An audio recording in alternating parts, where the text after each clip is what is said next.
Halo teman-teman, Assalamualaikum warahmatullahi wabarakatuh. Kembali lagi bareng aku, Denatura Alami Indonesia. Di video kali ini kita akan membahas tentang fakta-fakta unik ibadah dalam Islam. Pasti banyak dari kalian yang belum tahu kan, kenapa sih kita sholat 5 waktu? Atau, kenapa sih haji harus di Mekkah? Nah, daripada penasaran, tonton video ini sampai habis ya. Aku udah rangkum informasinya dari berbagai sumber terpercaya, dan pastinya bakal aku jelasin secara detail dan menarik. So, stay tune terus ya. Jangan lupa siapin juga notes kalian. Siapa tahu ada informasi penting yang bisa kalian catat.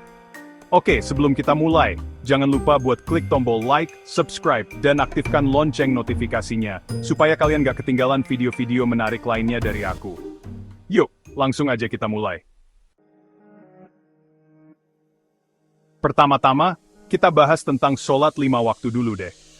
Nah, sholat 5 waktu ini merupakan tiang agama, wajib hukumnya bagi setiap muslim yang sudah balik dan berakal sehat. Tapi, pernah nggak sih kalian bertanya-tanya, kenapa sih harus 5 waktu? Kok nggak 3 atau 7 waktu aja? Jadi gini guys, sholat 5 waktu ini merupakan perintah langsung dari Allah SWT kepada Nabi Muhammad SAW pada saat peristiwa Isra Miraj. Di malam yang penuh berkah itu, Nabi Muhammad SAW melakukan perjalanan spiritual dari Masjidil Haram di Mekkah ke Masjidil Aqsa di Yerusalem, lalu naik ke langit ke-7 untuk bertemu langsung dengan Allah SWT. Awalnya, Allah SWT mewajibkan sholat sebanyak 50 waktu. Namun Nabi Muhammad SAW memohon keringanan hingga akhirnya sholat fardhu yang wajib ditunaikan menjadi 5 waktu dalam sehari semalam. Bayangin guys, 50 waktu itu banyak banget kan? Untungnya, Allah SWT Maha Pengasih lagi Maha Penyayang, sehingga kita diberikan keringanan. Nah, meskipun hanya 5 waktu, tapi pahala sholat 5 waktu ini setara dengan 50 waktu loh. Subhanallah. Ini menunjukkan betapa besarnya rahmat Allah SWT kepada umat muslim. Jadi jangan pernah tinggalkan sholat 5 waktu ya guys. Ingat, sholat adalah tiang agama. Jika tiangnya roboh, maka robohlah seluruh bangunannya. Yuk kita tingkatkan kualitas dan kuantitas sholat kita, agar hidup kita diberkahi oleh Allah SWT. Teman-teman, selain sebagai kewajiban, ternyata sholat juga punya banyak manfaat buat kesehatan lo. Gak percaya? Nih, aku kasih tahu beberapa fakta ilmiahnya. Pertama, gerakan sholat seperti takbiratul ihram yang mengangkat kedua tangan, ternyata bisa melancarkan aliran darah dan oksigen ke otak. Gerakan ini juga membantu meregangkan otot-otot di bagian dada, punggung, dan lengan. Kedua, gerakan rukuk dan sujud yang dilakukan secara rutin dapat membantu menjaga kesehatan tulang belakang. Saat rukuk, posisi tulang belakang lurus dan terjaga, sementara saat sujud, posisi kepala lebih rendah dari jantung, sehingga aliran darah ke otak menjadi lebih lancar. Ketiga, gerakan sujud juga bermanfaat untuk meningkatkan konsentrasi dan daya ingat. Saat sujud, aliran darah ke otak meningkat, sehingga otak mendapatkan lebih banyak oksigen dan nutrisi. Keempat, gerakan duduk di antara dua sujud dan salam dapat membantu memperkuat otot perut dan organ pencernaan. Gerakan ini juga membantu mencegah sembelit dan gangguan pencernaan lainnya. Kelima, wudhu yang dilakukan sebelum sholat juga memiliki manfaat kesehatan. Mencuci wajah dapat membersihkan kotoran dan debu, membasuh tangan hingga siku dapat membunuh kuman, dan membasuh kaki dapat menghilangkan bau dan mencegah infeksi jamur. Gimana guys? Keren banget kan manfaat sholat untuk kesehatan? Jadi selain mendapatkan pahala, kita juga bisa mendapatkan tubuh yang sehat dengan menjalankan sholat secara rutin. Teman-teman, wudhu itu bukan hanya sekedar kegiatan membersihkan diri sebelum sholat, tapi juga punya makna spiritual yang sangat dalam. Salah satunya adalah menghapus dosa. Loh, kok bisa?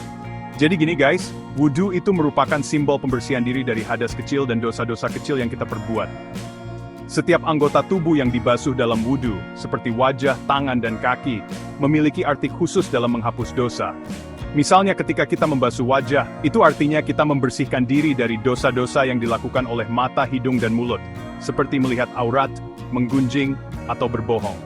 Lalu ketika kita membasuh tangan, itu artinya kita membersihkan diri dari dosa-dosa yang dilakukan oleh tangan, seperti mencuri, memukul, atau menulis hal-hal yang dilarang.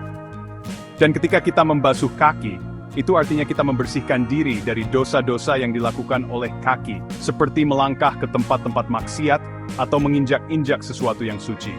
Nah, Dengan melakukan wudhu dengan khusyuk dan penuh kesadaran, insya Allah dosa-dosa kecil kita akan diampuni oleh Allah SWT. Tapi ingat guys, wudhu ini hanya menghapus dosa-dosa kecil ya. Untuk dosa-dosa besar, kita harus benar-benar bertaubat dengan sungguh-sungguh kepada Allah SWT. Siapa bilang puasa itu cuma menahan lapar dan haus? Ternyata, puasa juga punya segudang manfaat bagi kesehatan, bahkan bisa menyembuhkan penyakit. Nggak percaya? Ini dia beberapa temuan terbaru dari para ilmuwan. Pertama, puasa dapat membantu menurunkan berat badan. Saat berpuasa, tubuh akan menggunakan cadangan energi yang tersimpan dalam bentuk lemak, sehingga berat badan bisa turun secara alami. Kedua, puasa dapat membantu mengontrol kadar gula darah. Saat berpuasa, produksi hormon insulin akan meningkat, sehingga kadar gula darah bisa terkontrol dengan baik. Hal ini sangat bermanfaat bagi penderita diabetes tipe 2. Ketiga, puasa dapat membantu meningkatkan sistem kekebalan tubuh. Saat berpuasa, tubuh akan melakukan proses detoksifikasi, yaitu membuang racun-racun yang ada di dalam tubuh. Hal ini dapat meningkatkan sistem kekebalan tubuh dan mencegah berbagai penyakit. Keempat, puasa dapat membantu meningkatkan kesehatan jantung. Saat berpuasa, kadar kolesterol jahat atau LDL dalam darah akan menurun, sementara kadar kolesterol baik atau HDL akan meningkat. Hal ini dapat mencegah penyakit jantung koroner dan stroke. Kelima, puasa dapat membantu mencegah kanker. Saat berpuasa, sel-sel kanker akan kekurangan nutrisi dan akhirnya mati. Hal ini dapat mencegah pertumbuhan dan penyebaran sel kanker. Gimana guys? Keren banget kan manfaat puasa? Jadi, selain mendapatkan pahala, kita juga bisa mendapatkan tubuh yang sehat dengan menjalankan puasa secara rutin. Teman-teman, kalian suka makan buah? Nah, ternyata ada satu buah yang disebutkan dalam hadis sebagai buah yang dijamin masuk surga loh. Kira-kira buah apa ya? Kira-kira buah apa ya? Buah yang dimaksud adalah kurma guys. Rasulullah SAW pernah bersabda, rumah yang tidak ada kurmanya di dalamnya, maka penghuninya seperti orang kelaparan.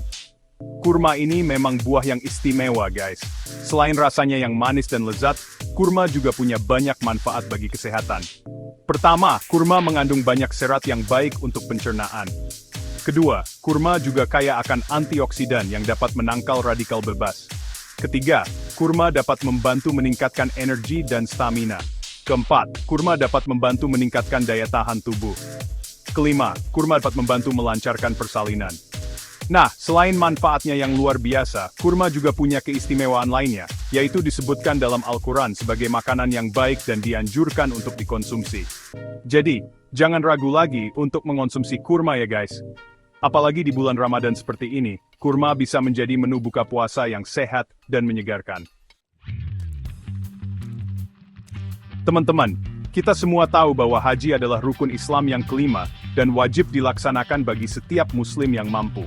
Tapi pernah nggak sih kalian bertanya-tanya, kenapa sih haji harus dilakukan di Mekkah? Kenapa nggak di tempat lain aja?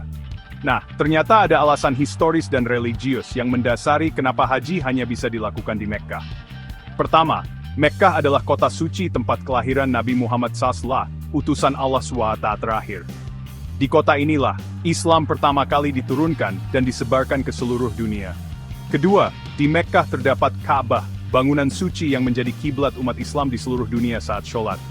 Ka'bah ini dibangun oleh Nabi Ibrahim AS bersama putranya, Nabi Ismail AS, atas perintah Allah SWT. Ketiga, di Mekkah terdapat tempat-tempat bersejarah lainnya, yang berkaitan dengan pelaksanaan haji, seperti Arafah, Muzdalifah, dan Mina. Di tempat-tempat inilah, para jamaah haji melaksanakan serangkaian ibadah haji. Keempat, Mekkah dianggap sebagai tempat yang paling suci di muka bumi. Di tempat ini, dosa-dosa diampuni dan doa-doa dikabulkan.